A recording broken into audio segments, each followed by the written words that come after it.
Welcome to Dr. Charles Speaks, a podcast for now. You've joined us for a special series of transformational talks, selected exclusively from Dr. Charles's corporate success calls. The 15-minute calls are designed to encourage leaders, activate your thought life, and prepare you for the challenges ahead. Dr. Charles joins every call with a blend of his personal experiences, his expertise as a John Maxwell certified mentor and coach, and of course, his more than 30 years of exceptional experience in both corporate America and ministry. Get motivated with Dr. Charles Speaks, a transformational talk from the Red Line on today's podcast, inspiring excellence and generating results. Good day, my friends. This is Dr. Charles Red, and this is the Red Line, and I'm here today to share with you why it's important to listen to me over the next 15 minutes. I believe I have something important to say about leadership today, and so it's all designed to start your week off on a positive note and to certainly inspire you to continue, that is, to challenge yourself in your own personal leadership growth. So with the time that we have today, I want to talk about leadership from the perspective that leaders today, it's a no-brainer. You must have influence, and you must be able to influence others to make them better along the journey in this leadership. I'm all about positive leadership, but there's a fact here that I want to share with you. It's hard to believe. When I read it, it's like, man, is that right? About 10% of all leaders work at developing their people into better leaders. We could do a better job than that.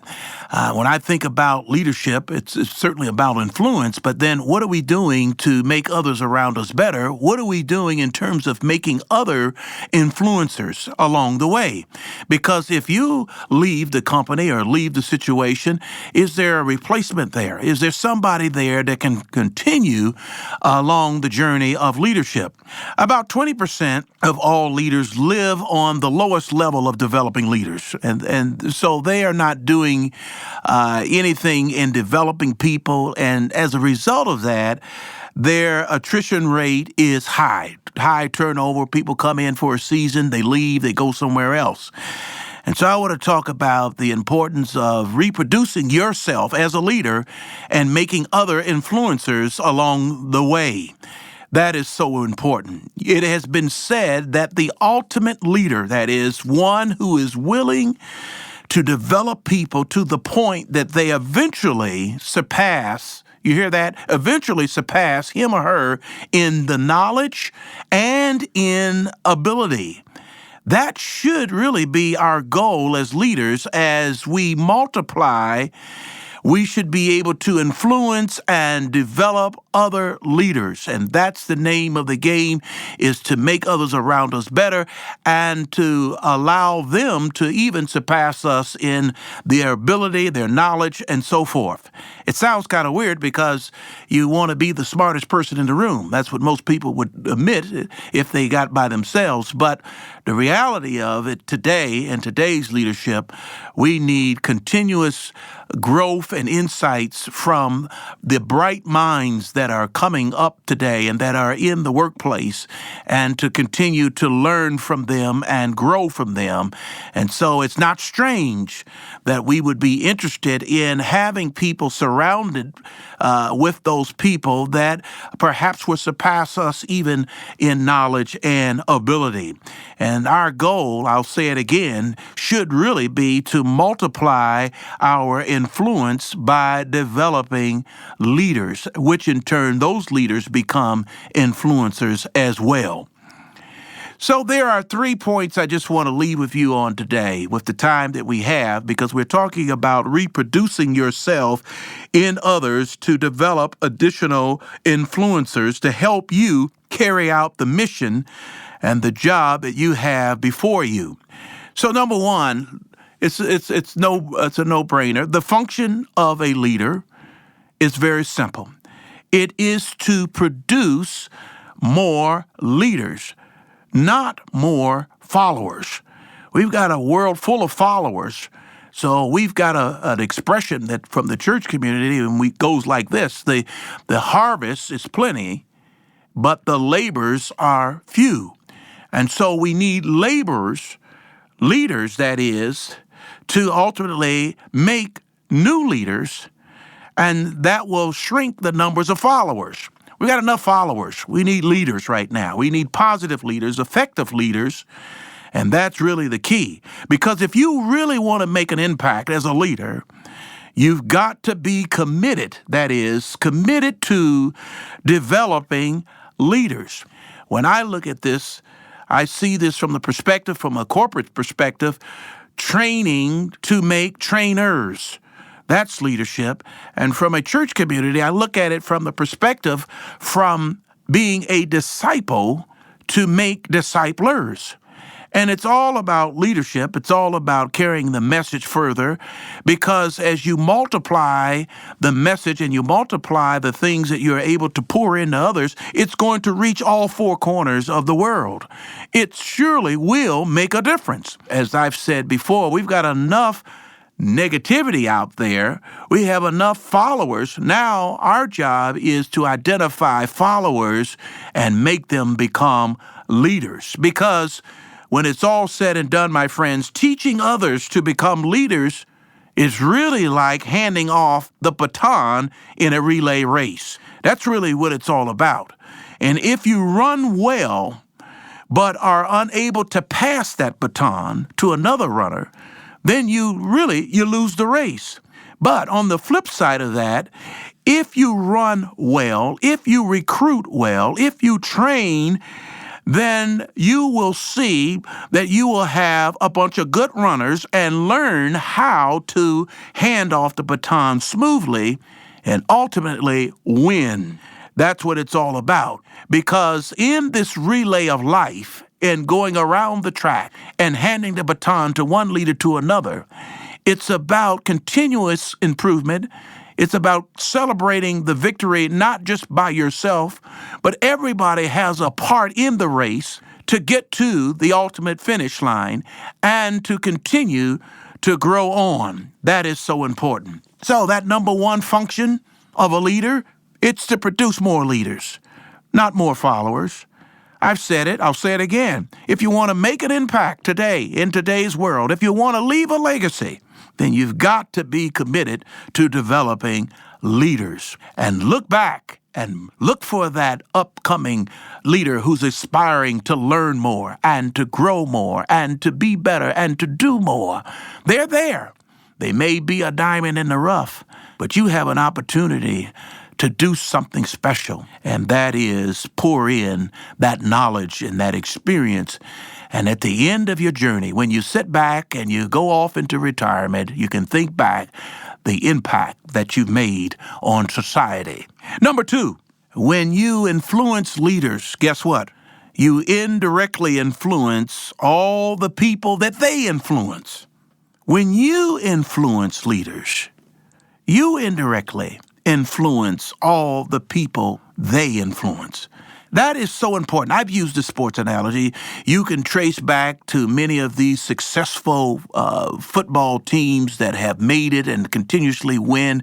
And you'll find that if you really search back, you'll see that they come from a tree of successful coaches. And there's a tree line. I guarantee you probably more than a quarter or maybe even a half of the NFL head coaches, you can trace them back to some coach back in the 70s, back in the 80s, where they served as assistant coaches and they began to move around from another team to coaching another position or another team that they have had the experience of working with on another head coach. But they seem to all come from the same tree line of that successful coach. Whether you go way back to Vince Lombardi or you go back to some of the other successful winning coaches. I'm thinking of San Francisco, the line of coaches that came from that head coach. I can't think of his name right now, but you look back and you'll see a lot of the winning coaches came out of that. Well, look at Green Bay. Everyone knows that. A lot of the great coaches came from that tree line. But when you think about it, as you think in terms of influencing, it is a way of multiplication, because the greater your influence, the greater the number of people you can help. And that is so true. Alan Bernard, he said this. He says, a good leader will always have those around him or her who are better at a particular task than he or she is. This really is the hallmark of leadership. So never be afraid to hire or to manage a person who is better at certain jobs than you are. They can only make you and the organization you serve stronger. When you think about it, if it's only just two people that's running the whole show, that's running the whole organization, they're the only two that are capable of doing the leading, then you know what's going to happen. I don't need to tell you, but I'll tell you anyway. The organization just simply not going to be able to flourish. When you retire or anything happens to you, if you're one of these type people that's running the show and no one else can have a part in it, then you're going to realize that at some point when you leave, the organization is not going to be able to survive. I've seen this in church organizations where the pastor has served for many, many years, and I'm not putting down pastors, but if they're not passing the baton, if they're not preparing for their exit, then what happens when they leave, you find that there may be a church split. There may be a struggle for who's going to take over, or someone takes over who's not quite ready, and they just pretty much start all over from scratch and try to build from there. And it's hard to do that. But when you are able to be in the land of the living and then put a transitional plan together, then you're able to have a smoother transition when it comes time for you to leave the scene, whether you forced out or whether you are retiring or whether you just simply died in office and service. There is a plan for you. But the reality of it is that it takes a leader to not be concerned so much about someone taking your spot before your time is up, or being insecure, or being afraid to hand the baton over. You got to be a big person in the sense that if you take all of the insight and all of the knowledge together, you'll realize that you're doing your congregation, you're doing your organization, whether it's corporate America, you're doing them a great honor when you're able to leave something positive and to be able to allow the dream to continue. So number 2, we said when you influence leaders, you indirectly influence all the people that they influence, and the effect is multiplication. My last point I want to leave with you on today, number 3, being able to lead others begins with leading yourself well. Because the reality, folks, you can't reproduce what you don't have. And so that is so important that when you take that which you have, the discipline, the self-discipline, the planning, the organizational skills, the multitasking skills, the person of influence that brings that positivity, that's able to make others around you better, that's able to pour into others' insights so that they too may be able to grow. So in closing, I like to take this quote from Robert Louis Stevenson. His advice, he said this. He said, "Don't judge each day by the harvest you reap, but by the seeds you plant." You've been listening to Dr. Charles, The Red Line, and until next time, God bless and have a great week.